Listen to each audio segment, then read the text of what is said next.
This is the worst crisis in the former Yugoslav Republic of Macedonia since 2001. 14 years ago, the country, FYROM for short, stood on the brink of civil war. Insurgents were demanding greater rights for the ethnic Albanian minority, some 1/4 of the small country's population of 2.1 million.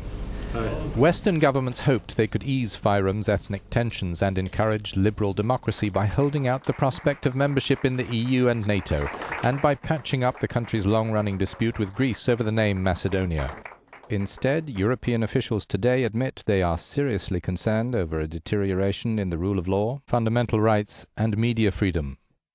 On a scale of 1 to 7 for democratic progress, advocacy group Freedom House rates Macedonia at the lower end, 4.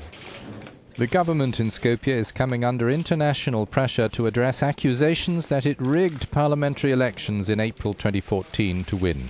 The accusations were brought by the left-wing opposition leader. Zoran Zaev presented what he said were transcripts of illegally recorded phone conversations involving top government officials. Zaev alleged that the subject content of the recorded discussions included vote rigging and extrajudicial killings. Skopje has also been accused of seeking to divert attention away from its governance with a raid in the northern town of Kumanovo. 10 ethnic Albanians and 8 policemen were killed in the operation on the 9th of May, including, according to the government, Albanian terrorists. This violence was followed by long queues of Macedonians crossing the border into Serbia.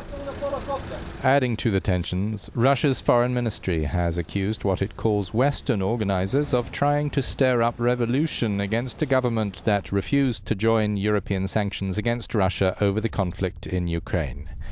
Russia has often been critical of Western policy in the Balkans. Now Western diplomacy faces a test on the order of 14 years ago. If violence escalates, it could endanger the entire region's fragile political stability.